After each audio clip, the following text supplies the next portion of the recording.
All right, time once again for another meeting of the Clyde Sukeforth chapter of SABR. I am Bruce McClure, the chapter chair, and we always hold our meetings in conjunction with the Gardner Waterman chapter of SABR in Vermont, Dr. Clayton Truder, chair. Now, before we get started tonight, I want to take a minute to congratulate our newsletter editor, Megan Hanna, whose first games project entry was accepted and published this Friday. It is in this week in SABR.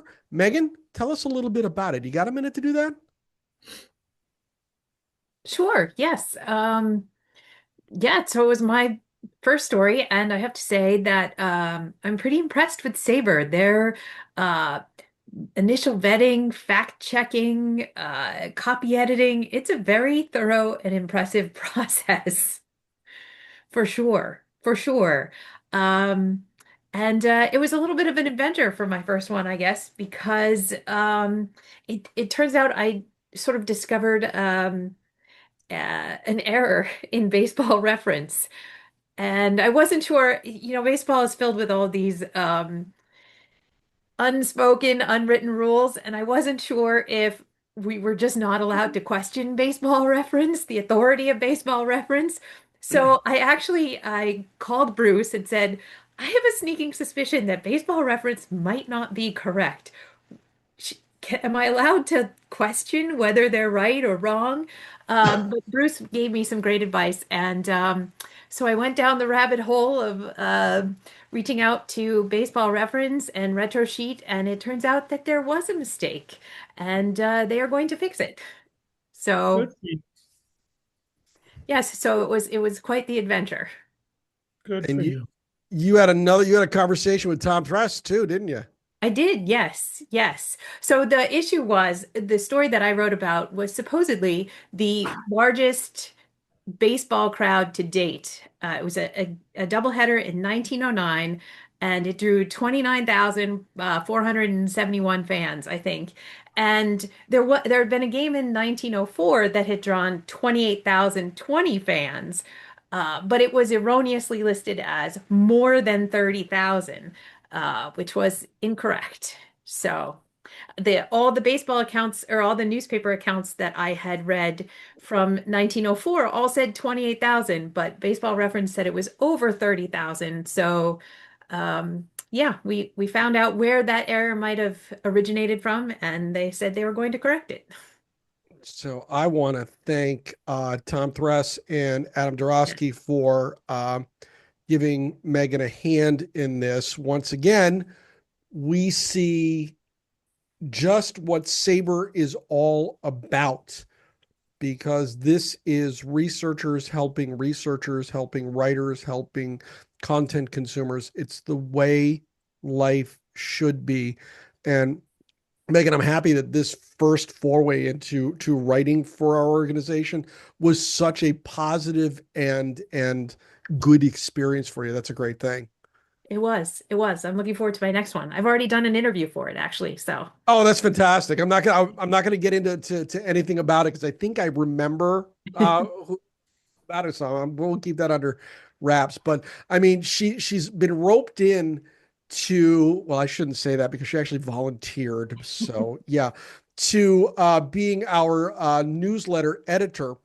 And as I was telling John before I let everybody in tonight, Megan has come up with a great idea for our newsletter. I believe we will be the only chapter in the world to have a non-human writer.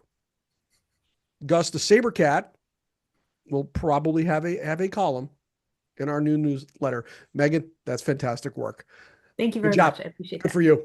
Good for Thank you. you. Let's go to our man, Jeff Cohen. Jeff, what's going on with that podcast?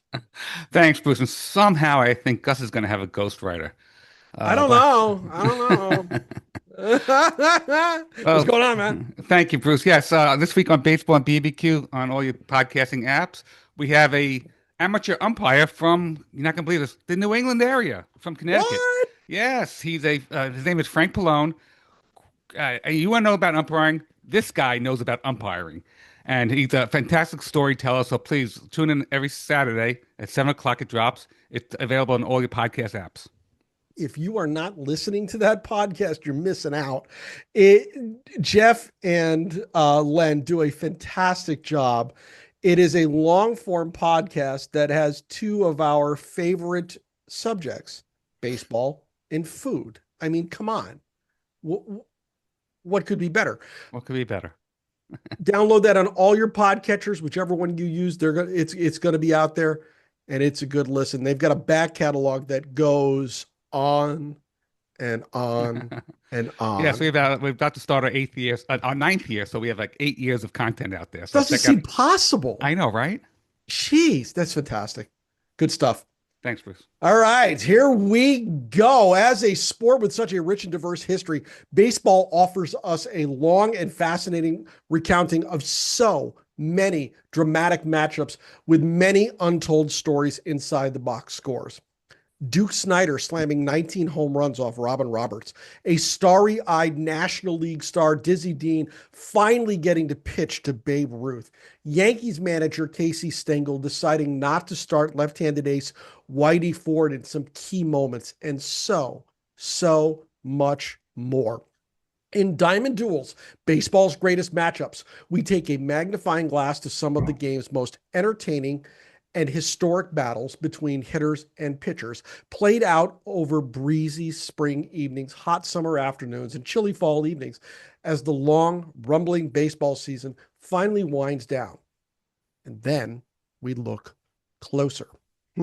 SABR member John Nogowski and friend of our chapter is an award-winning sports writer and teaches AP Language, English, and Journalism at Gadsden County High School in Havana, Florida. He is the author of Last Time Out, Big League Farewells of Baseball's Greats, and lives in Tallahassee, Florida. He is here tonight to discuss his book, Diamond Duels, Baseball's Greatest Matchups. John Nogowski, you're back. How are you?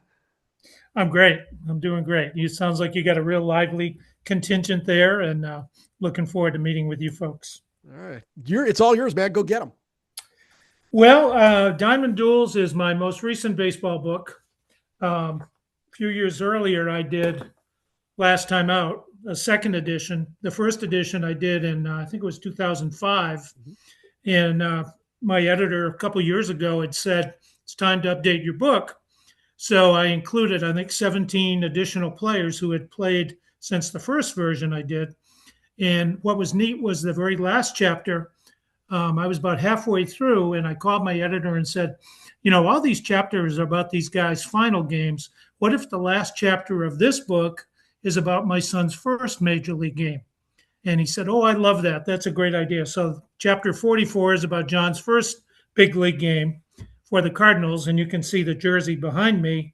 That was his first game in the major leagues for the Cardinals, and he got a hit in that first game, and pretty cool stuff. And then he made the team the next year, and got traded to the Pirates in July, and started with something like 19 hits in his first 28 at bats, something crazy like that. So he got a little taste of the big leagues, and Mom and Dad sure loved it. And how I got the idea for Diamond Duels was John was playing in the Dominican Republic, and the pitching coach on the team was a guy named Phil Regan. You guys may remember him as a reliever for the Dodgers. He was 15-1 one season. Sandy Koufax called him the Vulture. And John was going to go play golf with him. So I did some research, giving John some information I thought might give him something when, Phil Regan's lining up a putt and he can say, hey, how come you gave up 4 home runs to the Yankees on such and such a day? Or why couldn't you get Roberto Clemente out? He hit 500 against you, whatever. And I happened to find this site called StatHead, which I guess I'd heard about, but I'd never really looked at. And the first thing I happened to look at was Stan Musial's record, Bruce. And he has 356 lifetime at-bats against Warren Spahn. Mm-hmm. That's right. And I just said, geez, I never knew that. That's a lot of at-bats against one guy. So then I thought, well, let me just try to contemporize this. What about Derek Jeter? He played for 20 years. Let's see if he had a lot of at-bats against anybody. As it turned out, he had just 3 pitchers that he had more than 100 at bats. So that shows you the difference in the game. And, back in the 50s and 60s and maybe 40s, I guess, you'd get that third, fourth at bat against a starter. That's right. And nowadays, it's maybe 2 at bats against a starter. So it just got me interested in starting to dig in. And as you mentioned about Whitey Ford, all the World Series that the Yankees were in, he never started a Game 7. And even further curious, I thought, was once I looked at his lifetime starts, he had 73 lifetime starts against the White Sox, who were a little bit better than the Red Sox in those days, but not a lot better, and only 43 against the Red Sox, which is mind-blowing when you think about they played each other 22 times in those days. So imagine, the Yankees come into Fenway Park for a weekend series and Whitey's not pitching. And the reason he didn't pitch in Fenway was he had a 6.16 earned run average in Fenway Park. And there were 3 seasons when he didn't even pitch a single game in Fenway. Now, when we think about the American League and the famous lefties, Dave McNally pitched in Fenway Park. Sam McDowell pitched in Fenway Park. Mickey Lolich pitched in Fenway Park, right? Ron Guidry pitched in Fenway Park. Why not Whitey? But Casey was scared, evidently, to let him throw. So these were the kind of things that I kept finding in Diamond Duels. And as I mentioned to Bruce earlier, the wonderful thing about the book is, at least to me, the characters. All these guys. What you don't know are the statistics. For example, Henry Aaron won for his first 23 against Don Drysdale. And he's about to be sitting on the bench. And he goes to the manager and says, look, you got to let me play against this guy or I'm not going to be in the big leagues. He gets a couple blue pits and he ends up hitting 17 home runs off him, which was the most he hit off any pitcher.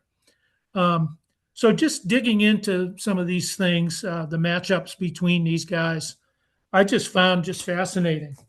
And there were just so many surprises, things that you just didn't think about. And those are some that I want to share with you. I did a little slideshow here, which I could go through here. One of the things you've probably heard in the past is Ty Cobb wore out Walter Johnson. Well, he had a 398 lifetime average against Walter Johnson, but if you look at the numbers, he was 18 for 27 in Johnson's last 2 seasons when, throwing 300, 400 innings a year, the guy was burnt out. Before that, Cobb was 15 for 56, a 268 lifetime average, which in those days was not very good, to be honest. Babe Ruth was hit 280 lifetime against Walter Johnson, 7 home runs, which, wasn't bad. Let's see if I can go through this here for you. I'll get my computer to cooperate with me. Computers, they ruin everything, don't they?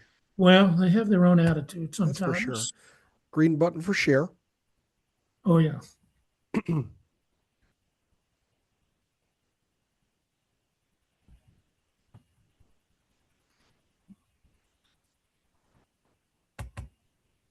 Can you see that? Not yet. No, I don't think you got it right. But we may need Molly to give you a bit of a hand, but we'll get it there.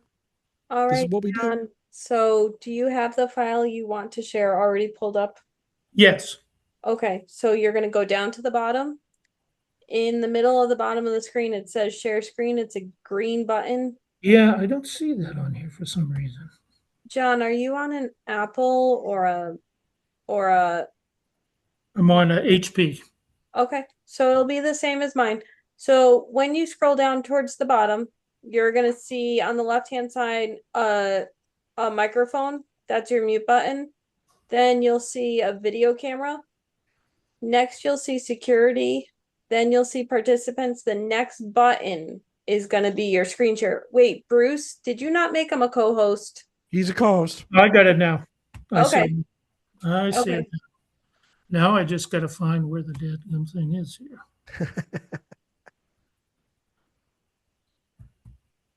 Sorry about that, everybody. So it should come up in the box, John, now that you found the screen share. and it should have your file there. And then you're just going to click on that file and then hit share screen. We had it up before everybody came in, so. Does that work? Not quite. Hit share screen for me. Yeah, hold on a minute here. Hang in there with us, folks. These things happen. Hey guys, look at it this way. You get to see Gus a little more. Gus is hale and hearty. I just have the darn thing on here.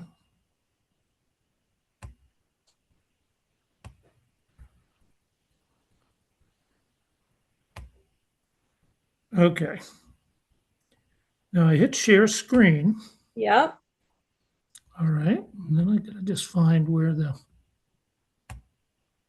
it's showing me here.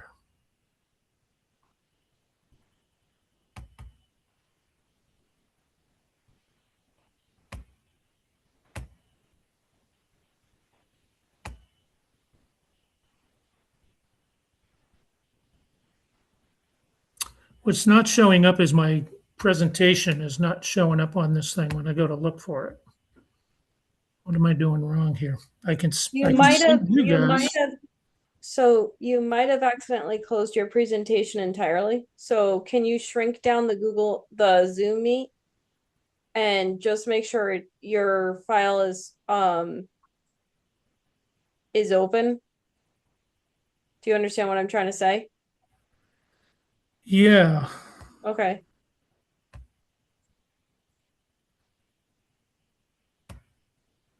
So you might not see us for a moment while you're checking that, but you can definitely hear my voice and I can talk you through whatever you need.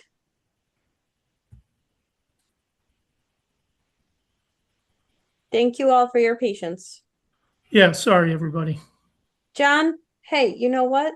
We're not all techno geniuses. No judgment here. We're here to have a good time and learn from you tonight.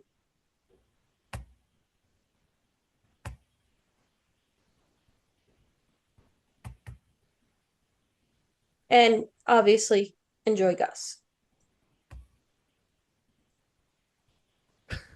Dan Mason in the chat. Having a fully staffed technical support division is impeccable service, especially in this economy. 5-star rating for sure. Appreciate that, Dan.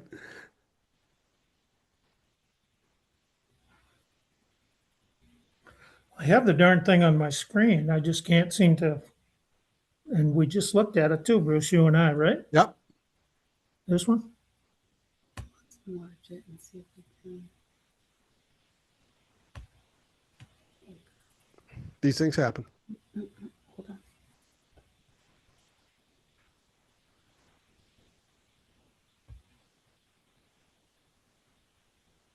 See, but when I try to find it, that's the problem. Is that it? So Jeff Kent's a Hall of Famer. Not so sure I agree with leaving out Mattingly and Dale Murphy, but Jeff Kent's a Hall of Famer. Yeah. I'm surprised that Mattingly didn't get a nod because he managed for so many years. That's what I was thinking. An outstanding player. You're assuming writers know what they're talking about. Never assume that. Yeah, they used to let writers John, pick- they're on fire here. Do you want to just go ahead without the slideshow, man? Yeah, maybe I better. Whatever you want to do. Whatever you want to do. These things happen. Well, anyway, the idea I got that from was looking at StatHead. And one of the things that I found fascinating was some of these guys that are great players that we had no doubt about their ability. There was one pitcher that for whatever reason, they just couldn't hit. For example, Stan Musial, looking at his numbers against Warren Spahn, 356 at-bats. He batted 321, 10 points off his career average. Against Robin Roberts, 384. Kurt Simmons, 364. 349 against Don Newcomb. 336 against Carl Erskine. 324 against Drysdale. 342 against Sandy Koufax. But there was an old Negro League pitcher named Sam Toothpick Jones. He couldn't hit. He was 122. lifetime against this guy. 122. Unbelievable. Looking at Nolan Ryan against George Brett. George Brett was 0 for his first 21 against Ryan, 6 strikeouts. From that point on, he never struck him out again. And Brett, from 1978 till the end of his career, hit over 400 against Nolan Ryan. Pretty impressive.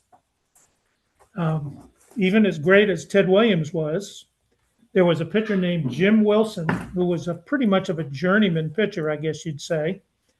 Williams managed just 5 hits against the guy over his last 36 at-bats. He ended up hitting 167 against the guy, and that was including, I think, a home run and a double his last at-bat.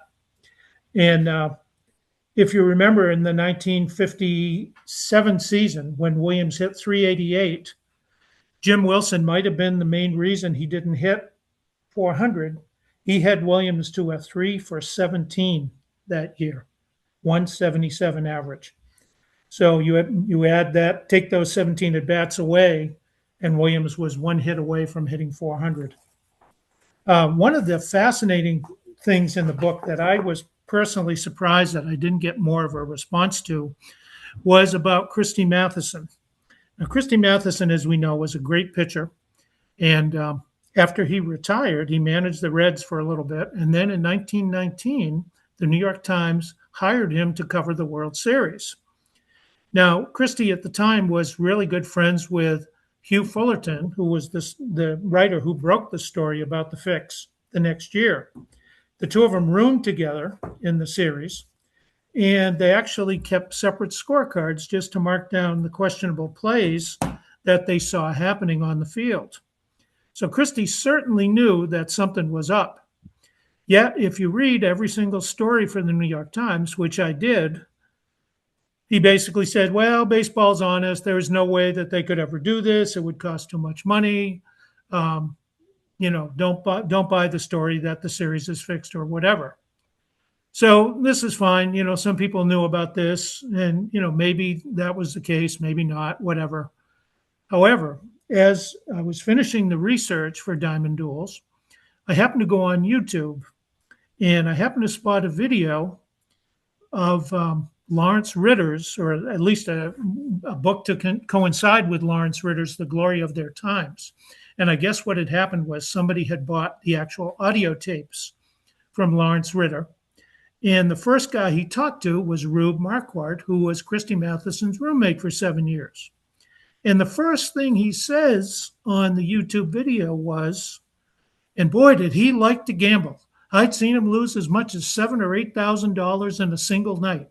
He'd always carry $1,000 in his pocket every morning, and he'd have a pair of dice and a deck of cards, and he'd play, he'd gamble with everybody. And if you had $1, he wouldn't stop until he got that dollar. And this just blew me away. We never heard this about Christy Matheson, much less to understand that, he covered the 1919 World Series. So, of course, after I heard that, the first thing I did was go to my copy of Glory of Their Times and to reread the Rube Marquardt chapter. And isn't it interesting? He left that out. Makes you wonder. So that was the big revelation, Bruce, that I thought people might say something about from Diamond Duels. I have heard a few people mention it. I was on MLB radio this summer with Ed Randall and Kevin Kennedy, and we talked about that a little bit. I also was able to pose an interesting question to Kevin Kennedy, who you remember, former Red Sox manager. I said, okay, Kevin, here's the situation. Darryl Knowles is on the mound, and our man Carl Yastrzemski was 0-7-7 lifetime against Darryl Knowles, something like 2 for 39. It's the bottom of the ninth. The Red Sox are down a run or two, and he's due to lead off the inning. Do you let him hit? And what do you think he said? Well, that's really an interesting question, John. He didn't answer me. And I think, Bruce, in today's game, you probably would hit for him. Yeah. I don't know if you'd normally hit for a Hall of Famer, but I think, maybe in today's game, you probably would. So the that's way you what run a John- ball club is so much different nowadays, Oh, isn't it, you're John? right. Yep, you're right. And the numbers just play so much more into it. I mean, we saw that when John was in the majors with the Pirates and Cardinals. They have this site called Baseball Savant, which I recommend everybody if you've never checked it. They have everything broken down. Every single pitch a guy has thrown, they chart it. So you see how the ball moves. They give you the percentages. On 2 strikes, he throws this pitch. On 3 strike or 1 strike, he throws this pitch. On 0-0 count, he'll throw this pitch. So you go up to every at bat just loaded with information. And on top of that, trying to hit, 95 plus, you can see these guys are marvels that are able to do it. Where did you get your matchup data primarily? Did you go through Baseball Reference, or where did you use any other? No, I sites? use StatHead really more than anything else. They have they had a thing in StatHead where you could call up a particular player, and they would list every single at bat that player had for his entire career. So I was able to just run down the list and look and see, who had a lot of at bats against, Early Win or whoever it was. So I could see, who were the surprises and, who were the ones that were way better than you thought. And it was really interesting to see how some guys could hit certain pitchers and some guys just couldn't. You remember Billy Pierce, the little lefty for the White Sox and the Giants. Joe DiMaggio couldn't hit him. He had like a 143 lifetime average against the guy. And, there were other players that, you didn't necessarily think were that great. And against like Pedro Martinez, what's his name? Craig Jeffries had like a 400 average against him. Huh. So, I didn't know that. yeah, you'd never think that, So that was fun. And it was just kind of like discovering things about all these players. Mickey Mantle could not hit Hoyt Wilhelm. You'd think, a knuckleballer wouldn't be that difficult for him to just take a mighty swipe at. He just couldn't hit him. I think he hit under 200 against him. And then there's other players that, had surprisingly good averages against good pitchers. And one chapter I did that was kind of fun was looking at George Brett, Tony Oliva,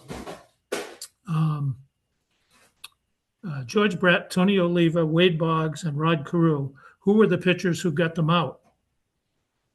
Because we know they all were 300 lifetime hitters and so on. Who were the pitchers that got them out? Do I recall Nolan Ryan getting Carew out? Yeah, he did fairly well. Carew had the most trouble with Ron Guidry. He couldn't hit him with a paddle. Really? Yeah, it was interesting. And Boggs was a guy named Chris Young, who was sort of a journeyman pitcher, big, tall guy. He wasn't a hard thrower, and he just could not hit him. Tony Gwynn, much to everybody's surprise, was a guy named Frank DePino, who nobody remembers except maybe Tony. He was 1 for 20 against him, 050. Amazing. And, he hit 429 against Greg Maddux. He hit, never struck out against him. All the Braves pitchers, he wore them out. And this guy, Frank DePino, this little lefty, he just couldn't hit him.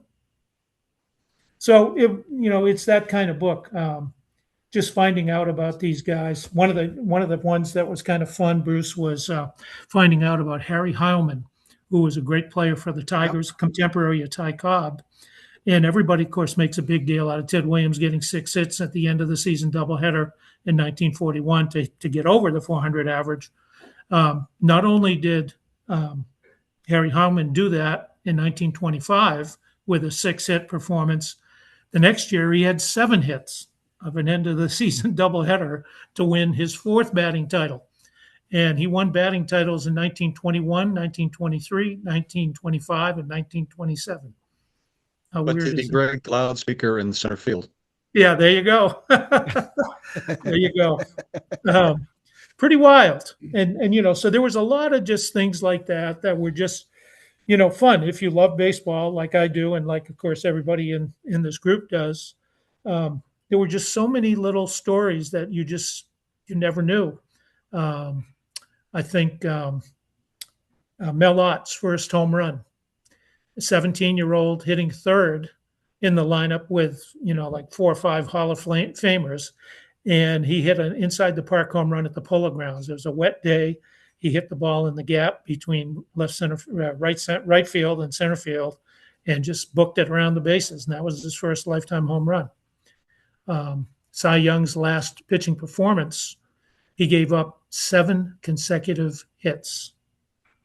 He was winning a game. It was the 7th inning. He was old and fat. He'd already been released once that season. And I think it was the Boston team that signed him. And so he was winning the game. And then all of a sudden, I think it was 7 or 8 consecutive hits to chase him from the mound. And that was the final time he pitched. Yeah, he finished with the National League Boston team. Do you Yep. mind if we open this up to questions? Oh, no, for you as please well? do. Yeah, Hey, if please you have do. a And I'm so question sorry for our about the slideshow, guys. I'm sorry about that. Hey, these things happen. Hey, if you have a question for our presenter, John Nogowski, then I go down to the bottom of the screen and hit the react button. You'll see another button marked raise hand. Raise your hand and we'll get you in line to ask questions of John Nogowski tonight. I want to know what some of the more surprising or interesting things that you found in your research that did not make the book. Oh, that did not make the book. That's a good question. I don't think there's really much. I think the best stuff I found, it was actually funny, Bruce, because when I was writing the book, I was enjoying it so much. My editor called, and I'd been probably, 6, 7 months into the project, and he calls, he says, "How's the book coming?" And I said, "Good. How many words?" And I told him. He goes, "You're done." And I was like, "Really?" I was ready to keep going, So he said, do a last chapter. So I did a wrap-up chapter with Jim Gosger, who is a friend of mine, who played, if you remember, for the Seattle Pilots. He was one of the key figures in Ball 4. And I got to know Jim pretty well. In fact, I took him to the first major league game he'd been to in 10 years. And what was wonderful was the two of us walked into the park, and he took off. Now, he was probably in his mid-40s at this point, and he went like a little kid. "I got to see the field. I got to see the field." So he runs to the bullpen. And in the old Tiger Stadium, the visitors' bullpen is right on the edge of the stands. He gets there, and who's standing there in a suit and tie but Tom Seaver? And he looks up, "Jimmy, what the hell are you doing here?" And Gosler looks down, "Tommy, what are you doing? You should be in uniform." And just like that, the guy was back in the game again. After being, he was released by the Mets. He was very bitter. And I just felt like, geez, I did something for humanity right there. Bringing them back to the game. So I don't think there's really much that I didn't put in. I found like all the best stuff, and that was what I did. So if there is a Diamond Duels 2, maybe I'll find some more, Bruce. I'm sure there's more out there. My guy on the mound was Seaver. Yeah. And wonderful pitcher. Yeah. Did anybody... Did he have trouble with anybody, or did anybody have? Well, there's probably a lot of guys that had terrible trouble with him over the year, but was there anybody that was surprising? He was pretty damn good. Bobby Bonds was hit 118 against him, 6 for 51 with 24 strikeouts. Johnny Bench was 156, 26 strikeouts and 72 at bats. Greg Luzinski, do you remember the Luzzer? Greg Luzinski, 175, 31 strikeouts. Mike Schmidt, 188, 35 strikeouts and 85 at-bats. Hank Aaron, 205, 14 strikeouts and 78 at-bats. He hit 4 home runs off him, though. Dick Allen, 208, 22 RBIs, though, 4 home runs. And Roberto Clemente, 242, 2 home runs, but 21 strikeouts and 62 at-bats. So pretty impressive. I can say I saw Tom Seaver pitch for the Red Sox. Yeah. And had they had him for the 1986 World Series, who knows? He might have pitched that Game 7. He might, yeah. Right? He might have. Yeah. Some of the other numbers that were interesting against Bob Gibson. Willie Mays, 196. Clemente, 208. Hank Aaron, 215. Frank Robinson, 229. Shows you how dominating he was. Against Koufax, Willie Stargell, 083. 2 for 23 with 10 strikeouts. Willie McCovey, 143, 15 strikeouts and 42 at-bats.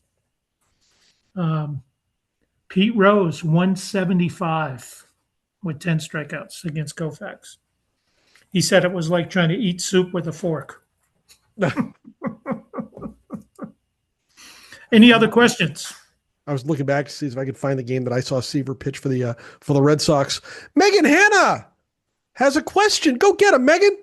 I do. Yes. I believe that your book has a section or a chapter about one of my all-time favorite players, Pedro Martinez. Yes. And, I was just wondering what surprising things you might have learned about Pedro Martinez. In my mind, I feel like nobody could hit him except for Derek Jeter. I felt like every time Derek Jeter got to the plate, he got a hit with Pedro. Pedro was amazing. The chapter that I focused on really was the 1999 season when he allowed just 9 home runs that whole season. Now, this is in the middle of the steroid era. I also focused on the All-Star game in Boston, where he was the most valuable player and was just unbelievable. I think that season was probably the greatest season that any pitcher ever had. And I go through and list the 9 home runs that he gave up that season. And some of the names you'd never imagine: Joe Randa, David Bell, Ryan Klesko, Chris Singleton, Maglio Ordonez. At the All-Star game, Pedro was 15-3, 210 earned run average, 132 2/3 innings, only 104 hits, and 184 strikeouts. I mean, those are little league numbers. And this is in the steroid era, right?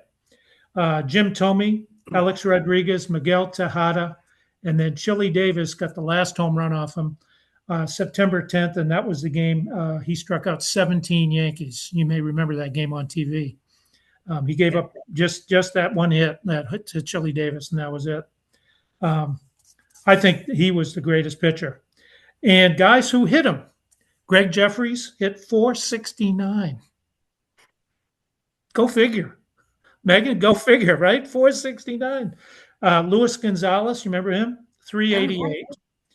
Mike Piazza, 385. Barry Bonds, 333. Kenny Lofton, 327. Tony Gwynn, 314. Craig Biggio, 302. Alex Rodriguez, 291.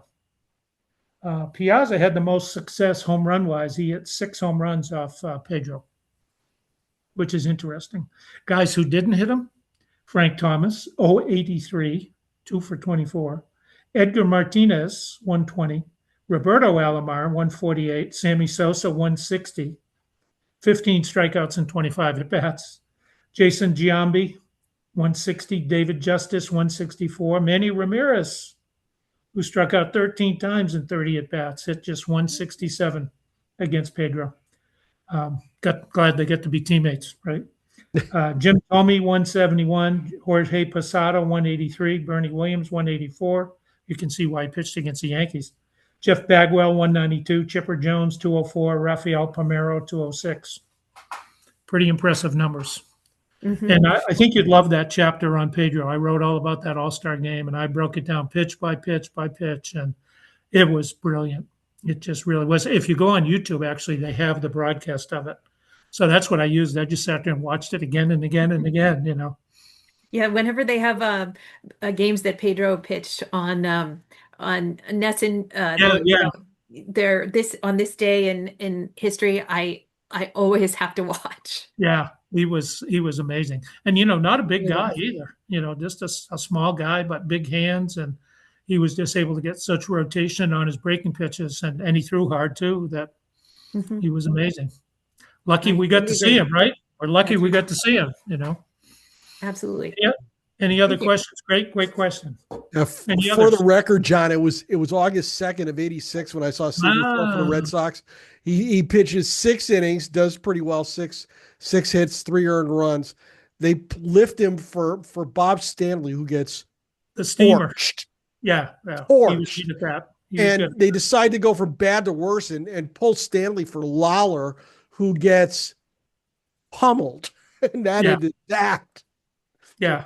Rough day for the bullpen. Craig Garrettson, the fine newsletter editor for the 11th Street Eagle in northern New Jersey. What is going on, my friend? Not much. Thanks for this great presentation. It's funny when you hear, first, if you look at sporting news from the 50s and 60s, they always have these kind of roundup columns where they'll say who's the toughest pitcher you face, and it'd always be Ted Williams saying some, like the third best pitcher on the Browns or something. And then you look at his stats and they're not that bad, but it's funny because often if you look how he did his first 10 at-bats against him, he may have struggled. I saw Lee Guterman was saying how he could always get Wade Boggs out, and you look at Wade Boggs' numbers, they're not bad against Lee Guterman, but like the first 5 times he faced him, he got him out. So it's like he had this attitude going in, I can get him out. And I was looking up stats on Urban Shocker, as we all do, and Babe Ruth had this thing that Urban Shocker was one of the best pitchers he ever faced was Urban Shocker, and he was so happy when the Yankees got Urban Shocker because he didn't have to face him anymore. And you look at Babe Ruth's numbers against Urban Shocker, he hit 326, 473, 620 against him. And he's saying he was so tough. But he did hit 342, 474, 690 against everybody else. So I guess he was right. Shocker was relative. That's right. Everything's relative. Yeah, it is funny. Like Ted Williams, like I said, against Bob Feller. He had, I think, 5 or 6 hits in his last 13 at-bats against him. I think 3 or 4 home runs and a couple of doubles. And it ended up he hit 344 against him, which was his lifetime average, And it took those last few at-bats to get those numbers there, but he got them there. I did a whole big chapter comparing Williams and DiMaggio. And that was one thing, I kind of had a beef with the New York press. That was one thing I mentioned, Bruce. DiMaggio made 17 errors one season in center field, and then 15 errors the next year in center field in 37 and 38. You never hear that in the New York press. All we heard was what a great outfielder he was. And then I go and look at the MVP votes. Now, Williams got screwed out of 2 MVP votes. One went to DiMaggio, one went to shoeless Joe Gordon, right? I mean, give me a break. Now, Gordon had a good season for a second baseman, but his numbers were nowhere near what Williams was. But what pissed me off was this. I looked at the MVP votes, and that season, Joe Page, who was a reliever for the Yankees, won 14 games. They won the division by 12, right? So can't really say he was much of a factor. He got 7 first-place votes. Williams got 3. Something's wrong with that picture. Something's wrong with that picture. And in doing my Williams and DiMaggio chapter, what I did was look at how Arthur Daly of the New York Times, who was a wonderful columnist, very fair-minded, I think, and just a really good writer. I just looked up all of his columns, all the things he wrote about Williams during his playing career and then as a manager. And, Daly and he got along great. And people couldn't believe it, because Williams had such a cantankerous reputation with the Boston press. But there were 7 Boston papers in those days, and they were busting each other's balls to try to get stuff on Williams. So they'd write stuff, he didn't go home to see his wife or his mother, rather, in the off season, or he wasn't there when his wife had the baby. Well, she was premature. He was off fishing. He might not have been there anyway. Just stuff like that, just to get under his skin. And he'd come in the locker room, writers would come in and he said, something stinks in here. Must have been that shit you wrote yesterday. And obviously that's not going to go over with the press. Whereas DiMaggio was treated with kid gloves by the New York press. And if you wrote anything critical of him, he just wouldn't talk to you. And if, as a writer, you were done in New York, you couldn't talk to DiMaggio. And I read about that from David Halberstam in the introduction he wrote for the greatest sports stories of like the last 50 years or whatever. And he was talking about the piece that Gay Talese did on DiMaggio after he'd retired. And, he comes across as pretty much of a jerk. He wouldn't go to a game unless he was introduced as the greatest living player. And, everything had to be paid for. And just not a very nice person. And as we know, Williams was, devoted to the Jimmy Fund, and he did all kinds of things that, didn't get publicized because, he wouldn't have done them if they were publicized. And one of the things he would do was get a retired player. He'd say, well, I need you to contribute $5,000 to such and such a charity. And if the guy did it, Williams would put, $10,000 or $15,000 in the guy's bank account. I mean, he would do those kinds of things. And we just didn't know that until, after he passed away and word got around. So my chapter in that, I think, paints a different picture of Williams and DiMaggio. Had they both been in different situations, had Williams been covered maybe fairly, who knows what we would have seen. Maybe he wouldn't have done as well because he was pissed off and he hit like that. But I think it's interesting. And when you read some of the things Arthur Daly said, it really makes you wonder just the role that the media played. And, the Yankees were great. You can understand why the New York media wouldn't be critical of them. I mean, they were winning every year. But, DiMaggio making 17 and 15 errors, those are a lot of errors for a center fielder, if you ask me. And then he never committed more than 9. There was just that was some strange anomalies over there. We got some more questions, John. You want to take some more?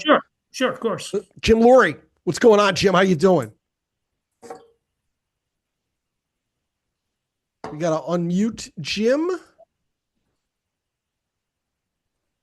There he is. Great presentation. The nuances of the background of a lot of these folks give us a different perspective on a lot of their background and a lot of what we've been led to believe. But has your research driven you towards any of the Negro Leagues or maybe pre-World War I players? Not the Negro Leagues per se. I have read some about that. My friend Paul White did a very nice book about Cooperstown and how, some of the Negro League players weren't treated the way that they should have been and all that. And obviously it's a tragedy that we didn't get to see, Cool Papa Bell or Satchel Paige or some of these guys in their prime, I did look at some of the Christy Matheson stuff just because I was so interested in him and his career. But, there's just so much with baseball and so many different little stories that you turned up in doing the book that, I was easily, I didn't know about this, comparing like how these guys, like Lefty Grove and Sandy Koufax. That was one chapter I did. What would you do if you were the GM, Jim? Would you take Koufax for the 6 unbelievable seasons? Or would you take Lefty Grove for 300 wins? Grove was a master in his time. Yeah. There was nobody like him. Yeah, he won 30 games, right? He won 30 games one year. Yeah. Taking his regular start. So I think that's a good question. And I kind of left it, I don't know what I'd do. But I think it's the kind of question baseball fans would like to think about. I did a chapter on anomalies, how some guys just couldn't hit certain pitchers. The great Rogers Hornsby, maybe the greatest right-handed hitter of all time, 7 batting titles, 358 lifetime average. There was a guy named Ben Cantwell who was a pitcher in that era. He was 4-25 one season for the 1936 Boston Braves, who were terrible. That was Babe's last year. And he couldn't hit them. He never struck out more than 57 guys in a season, and Hornsby hit 130 against him. And his last at bat against him, I think he got an opposite field double. And that was like the second extra base hit he got against this guy. And he wasn't a hard thrower. So you wonder how in the world did he get him out? And it must have just been with junk, So there's things like that, to me were just fascinating. You think, you look at Ben Cantwell, game he pitched, and there'd be like 16 hits in the game, and everybody's got 2 or 3 hits except Hornsby. He's 0 for 5. And you're like, what the hell? Yeah. Gary Joquin. Good question. Just a common question. I wanted to say that I was 2 years old when Williams played his last game, but he's still my favorite player. I loved Who how he was, had who was nothing. your favorite player? I'm sorry, you broke Oh, up there. Williams, Ted Williams, splendid, Oh, okay. splendid The spinner. splendid splinter. Yes. I loved how he had nothing to say negative about pitchers because he wanted them to think that they were doing everything perfectly, so they'd make the same mistakes over and over again. Yep. Yep. I did a piece the other day. It was a little while ago on my Substack, and by the way, I encourage everybody to sign up for my Substack if you'd like. It's free, and there's quite a bit of baseball stuff in there. And I did one on Ted Williams, and I happened to see this thing on Facebook where he'd been retired for a few years, and was working with some of the young hitters. And one of the young hitters asked him, "How do you tell the difference between a breaking ball, a curveball, and a slider?" So Williams gives him this explanation. And then he said, "Well, just throw me some baseballs. And here you got to hit on the top of the ball. Here you got to hit below the laces. Here you got to do this." I mean, it was like phenomenal, right? I mean, how could anybody? And he was retired, for several years. And sure enough, they went and found the baseballs after they had done this. And Williams did exactly. He hit above the laces on one, below the laces on another, on the laces on the third. It was just phenomenal. And it's in my Substack. It's one of the ones I wrote about Ted Williams. So if you go in and check it out. But Alex Spire of the Globe wrote me when he read that, and he goes, "Where did you find that? That's an incredible story." And this is Ted Williams. Like he just had these things that he could do. Amazing guy. Yeah, he tested it. What was it, 2010 vision when he was in the military?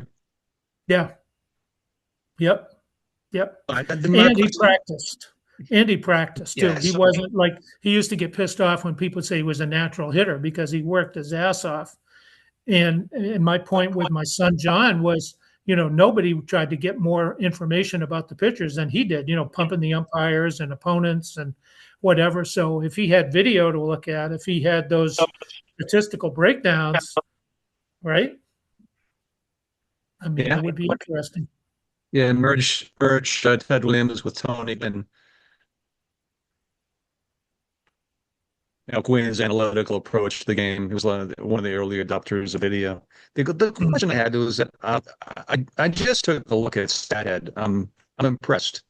It costs about $9 a month for a subscription, and I'm wondering, did you subscribe to it? And if you did, what Yes. advantages did the subscription give you? Yeah, I subscribed to it, and it was wonderful. There's a lady that works there named Katie Sharp, which is a great name for somebody who works at a stat company, right? And she was wonderful help to me. I'd ask her, what was Whitey Ford's ERA in Fenway Park, or whatever it might be, things that I couldn't quite figure out how to mind. And she got right back to me within seconds. It seemed like, and it was a great site. I mean, you call up any player you want to pick, and they have every single lifetime at bat, how he did against that pitcher. And once you click on that, it would give you the actual box score of every single game. So, with the fourth inning, he faced this pitcher. In the ninth inning, he faced this guy. So, I mean, your research was all laid out there in front of you. And, 356 lifetime at bats for Ted Williams against Warren Spahn. I was like, holy smokes. And it was fascinating. I loved Jazz growing up as a Red Sox fan with a Polish last name in New Hampshire. Of course, my coach used to call me Ski, So, I mean, I had to look up Yaz, and I see Yaz in 077 against Daryl Knowles. I was like, what the hell is this? But, he had over 400 against Blue Moon Odom, and Catfish Hunter, he hit pretty well. So, it evened out. Yeah, I used to get bragged on by friends in elementary school because I had the bat up around my eyes and spiking it. I better turn the floor over to Ryan. Yep. Alex Stace in the chat calls Ted Williams the best frozen Hall of Famer. Yes. Oh, yes. No question. He's also the only one, but yes. Hey, Ryan, did you have something? I did. This is awesome, John. Thank you so much for doing thanks. this. Oh, you're welcome. It was my pleasure. So I have a quick question here. Did you come across any pitchers that were really amazing against certain pitchers when those pitchers were batting? That's a good one. I didn't really look at how pitchers did as hitters. One cute story, though, about a pitcher being a hitter is Walter Johnson. His last start, his last season, his arm was done, and the manager, Bucky Harris, was trying to help him along, and so he gave him a long rest. He pitched him one last time against the St. Louis Browns, who are the worst team in baseball, and he got bombed. But his last at bat, he had a home run. So we went into the final weekend of the season with him, like Ted Williams, hitting a home run in his final at bat. But in the next to last game, 1927, a little lefty starts against the Yankees trying to hold Babe Ruth down so he doesn't give up his 60th home run. And Ruth had a couple of scratch singles against him. He didn't want to throw the ball over the plate. Finally, he did in the 8th inning, and Babe Ruth hits number 60, says, let some son of a bitch beat that after he comes around the bases. So that same pitcher is due to lead off the 9th inning. So Bucky Harris didn't have the heart to send him out there with those nasty Yankee fans who were busting his balls. So he sent up Walter Johnson to pinch hit. And so Walter Johnson pinch hits. Guess who he flies out to? Babe Ruth. Isn't that weird? These little quirks that baseball just connects somehow. Yeah. Thank you. Yeah, Alex, good question, though. Alex stays also in the chat. Ted Williams, leader in was wins under 0. He's also a kick-ass winner in WAR. If you believe in the WAR stats, which not everybody does, but he is way, way ahead of DiMaggio in WAR. Let me see if I can find it here. We'll go to Dixie in just a second. I might be He's able to like bring it 140 to. Oh yeah, here it is. Williams is 121 WAR, 14th all time, which makes you wonder: were there 13 players better than Ted Williams? I kind of doubt it. DiMaggio is 78.1, 68th all time. And even that, I think, is there weren't 67 players better than DiMaggio. I'm not buying that story. Dixie, save me here. You're it for tonight. Okay, you mentioned Cy Young's last game. Yes. What you probably don't know is that Cy Young gave up 3 home runs in that last game. And the only other time he gave up 3 home runs in a game was 22 years before that, when he was a rookie on the same day. Wow. And 2 of those home runs in 1911 that he gave up in his last game were hit by one player. And that is the only time in 22 years that one player did hit 2 home runs against Cy Young, and that was Fred Merkle. Oh, the famous Fred Merkle of the Merkle boner. Yes. Yeah, I was trying to Good find. stuff. One other thing here that you guys might get a kick of: who hit the most home runs in the first inning? Ricky Henderson. No, that's a good guess, but no. A lot of people guessed him, but no. Albert Pujols. 154 of his 703 home runs were in the first inning. How about that? Who hit the most ninth inning home runs? Babe Ruth. Good guess. Nope. Oh, Willie. No, Willie's in extra innings. I'm sorry. Willie is in extra innings. You're right. By 5. He's 5 ahead of Frank Robinson in extra innings. But a ninth inning guess. Mays? Nope. He's not the same color we remember him now. Oh, Sammy Sosa. Sammy Sosa, 39 home runs in the ninth inning. Jim Thome and Jimmy Fox were next with 38. And Carl Yastrzemski, by the way, 31 ninth inning home runs. All right. Show them the book. Tell them about the book and where they can get it. Here's the book, and it's available on Amazon. It might be in your bookstore. I know the Manchester bookstore that I spoke with, because I was going to do a book signing there this summer. I know they were carrying it. This is the first baseball book I did last time out, which is about the final game of these guys, I guess 43 different players' careers, and my son's first major league game. So I think if you're a baseball fan, I think you probably enjoy either one.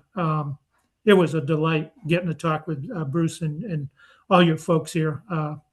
up in my neck of the woods. And I wish I could go with you guys to Hollis tomorrow for pizza. I would be there with bells on if I could. What's the next one you're doing, man? I don't know. I don't know. I just finished doing a book on Neil Young that was a mighty tome. Cool. Was 125,000 words, something like that, because he's got so many albums. Yeah. So that'll be out next year. But I don't know. Next, I'm still kind of thinking about it. I don't know. Well, still open to suggestion. It's all right. We'll look forward to it. You bet. All right. Thank you so next much, week, everyone. I appreciate it. We appreciate it, man. Next week, Monday, December 15th, we will have Jem Jebbia with us to give her Saber 53 presentation entitled From Fernando Mania to Showtime, The Evolution of Media in Legacy Construction. This was a very good presentation. I had the pleasure of seeing it in Dallas. You're not going to want to miss this. Jem's done a very good job with this. I'm looking forward to having her give it to our chapter next week. The sign-up link is available in the chapter meeting booklet and at the Saber events calendar. And finally, if you are a baseball fan watching on YouTube and you like what you see, please like this video and subscribe to our channel to be alerted to each of our weekly uploads.